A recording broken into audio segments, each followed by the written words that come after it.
बहुत बहुत स्वागत है आपका अपने यूट्यूब चैनल वर्टेक्स ग्रुप में। तो एक दो दिन से क्लास नहीं हो पाई थी, तबीयत फिर अचानक ख़राब हो गई थी, लेकिन अब ठीक है। और देखो जो डिले हुआ है ना, उस डिले की भरपाई होगी। एक दिन में फालतू वीडियोस आपको देखने को मिलेंगी, एक दो से ज़्यादा।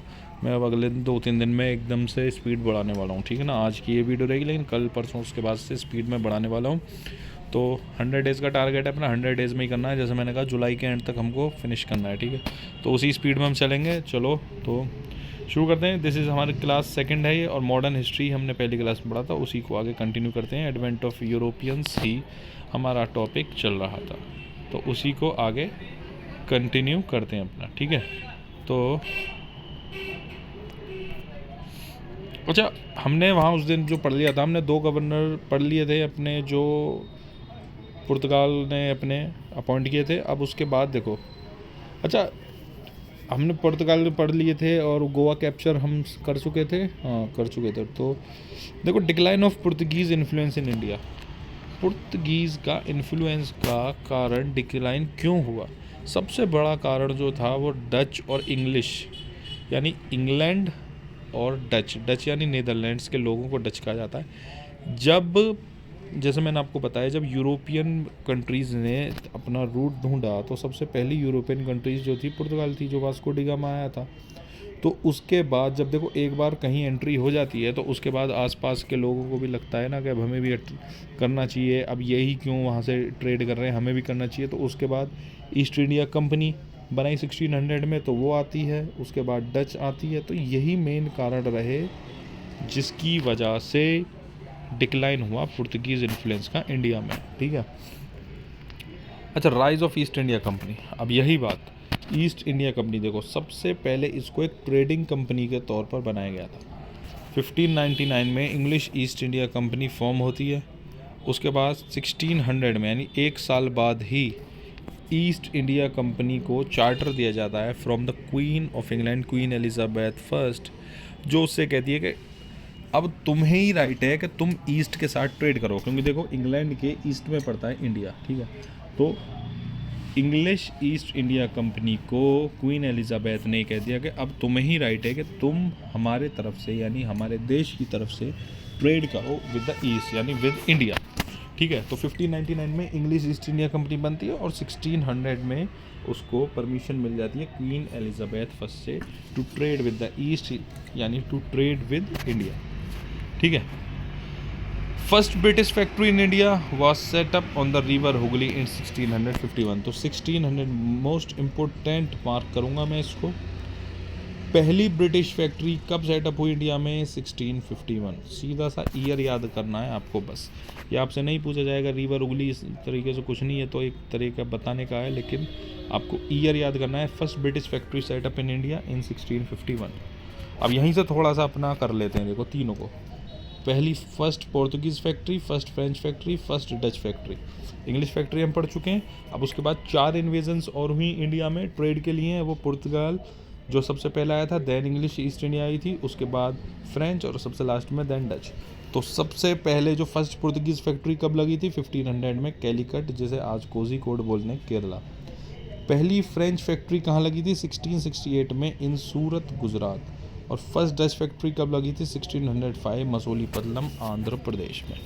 तो इन्वेज़न अगर आप देखें, सबसे पहले आए थे पुर्तगाल, पोर्तुगीज़, उसके बाद आते हैं इंग्लैंड यानी इंग्लिश, देन द डच, और सबसे लास्ट में आते हैं French.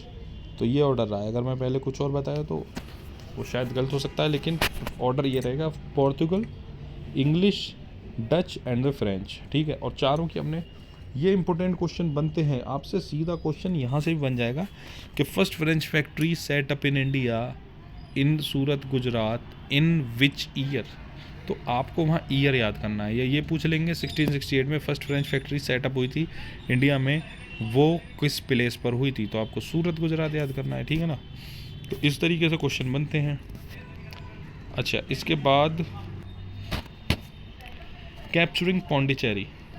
So British East India company ने पौंडीचेरी को कैप्चर किया था फ्रॉम द फ्रेंच इन 1761। तो 1761 में कैप्चर किया गया था पौंडीचेरी को फ्रॉम द फ्रेंच। अच्छा, इसमें थोड़ी सी मैं आपको चीज़ बताऊं, ठीक है। चलो अच्छा, ये शायद हमें बाद में पढ़ना था लेकिन कोई नहीं, चलो आगे पढ़ लेंगे इसको। जहांगीर टाइम देखो, ब्रिटिश ईस्ट इंडिया कंपनी कब फाउंड हुई थी? 1600 में, 1599 में सेटअप हुई, पूरी तरीके से फाउंड हुई 1600 में। तो William Hawkins met emperor Jahangir. देखो, जब British East India company setup हुई उसको सोल राइट दे दिया क्वीन एलिजाबेथ ने कि आप ट्रेड करें इंडिया के साथ। वो इंडिया आते हैं ट्रेड करने के लिए। उस टाइम पर मुगल एम्पायर कौन था? That is Jahangir. जहांगीर कौन था? अकबर का सन था, ठीक है। अकबर के बाद जहांगीर, तो जहांगीर का रूल चल रहा था इंडिया में। तो विलियम हॉकिंस मिलते हैं किससे? एम्परर जहांगीर से। हालांकि उस टाइम अकबर जिंदा था, लेकिन एक तरीके से क्योंकि अकबर ओल्ड एज में था तो जहांगीर ही अगला रूलर होता, तो एक तरीके से वही देख रहा था रूल को। तो इसलिए विलियम हॉकिंस जो ब्रिटिश ईस्ट इंडिया कंपनी का था वो मिलता है जहांगीर से, और उसको मिलता है, और उसके बाद जहांगीर उसको टाइटल देता है इंग्लिश खान। जहांगीर टाइटल देता है विलियम हॉकिंस को इंग्लिश खान। ये क्वेश्चन अक्सर पूछा गया यूपीएससी के एग्जामिनेशन में, चाहे वो सीडीएस हो, ईपीएफओ हो। ये क्वेश्चंस बार बार पूछे जाते हैं कि जहांगीर ने किसको इंग्लिश खान कहा था। तो हमें पढ़ना है सीधा सीधा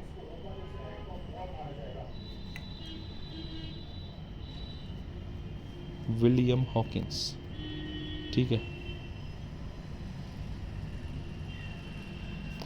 और William Hawkins was the commander of vector. Hector कौन था? हेक्टर एक शिप थी, जो पहली शिप थी जिसने सूरत में एंट्री करी थी इन 1608, ठीक है। तो विलियम हॉकिंस कमांडर था हेक्टर शिप का, ठीक है। उसके बाद जैसे मैंने बताया जहांगीर, जहानी नहीं है, जहांगीर है। जहांगीर 1605 से 1627 तक इसका रूल करा था इसने, और ये अकबर का सन था और फोर्थ मुगल एम्परर था। Babur, Humayun, Akbar and then Jahangir. और ये किस लिए फेमस था? गोल्डन चेन ऑफ जस्टिस, इससे क्वेश्चन आता है एसएससी के काफ़ी एग्जाम्स में आए। गोल्डन चेन ऑफ जस्टिस किस मुगल एम्परर के दौर में फेमस था? तो वो था जहांगीर। और कैप्टन हॉकिंस और sir Thomas Roe visited his court, मतलब अक्सर वो इसके दरबार में जाया करते थे जो ब्रिटिश ईस्ट इंडिया में थे, अपने विलियम हॉकिंस और सर थॉमस रो। तो ये रहा हमने जो पढ़ा जहांगीर टाइम। क्योंकि जब ब्रिटिश ईस्ट इंडिया कंपनी देखो सेटअप हुई, इंडिया में आई, उस टाइम जो एक तरीके से अकबर का रूल था वो एंड पर था, क्योंकि वो एक ओल्ड एज हो गई थी। तो सारी चीज़ को कौन देख रहा था? जहांगीर। तो वो जहांगीर से अक्सर मिलते थे, और जहांगीर ने ही उन्हें पहली फैक्ट्री सेटअप करी थी। तो वो जहांगीर के टाइम में ही इंग्लैंड ने पहली फैक्ट्री सेटअप करी थी, इंग्लिश ईस्ट इंडिया कंपनी ने, ठीक है।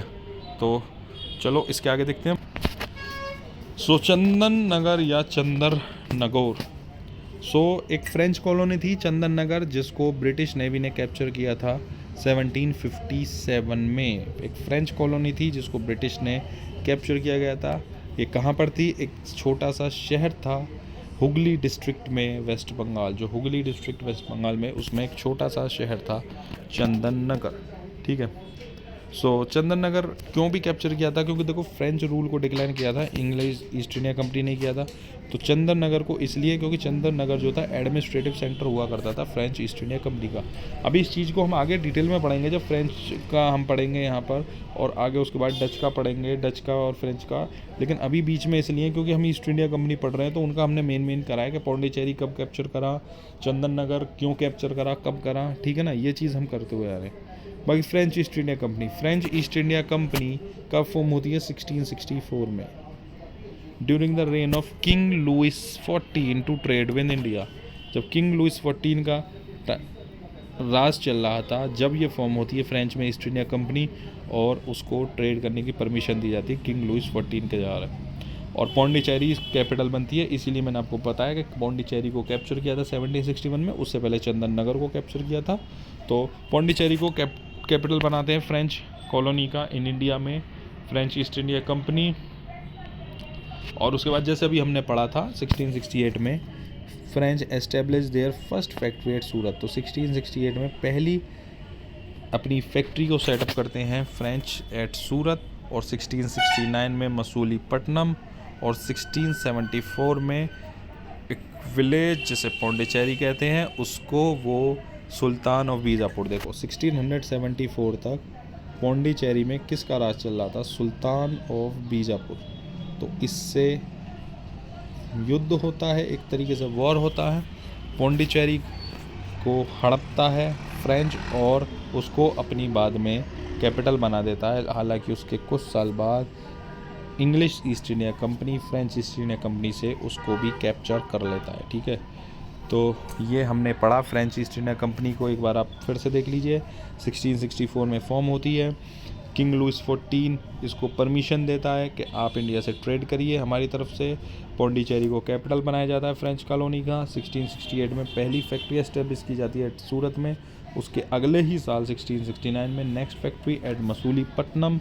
और इन 1674 the French obtained a village called Pondicherry from the sultan of Bijapur. तो सुल्तान ऑफ बीजापुर से वो पौंडीचेरी को छीनता है और उसके कुछ साल बाद पौंडीचेरी को वापस इंग्लिश ईस्ट इंडिया कंपनी ले लेती है, जैसे मैंने आपको बताया वो चीज़ें।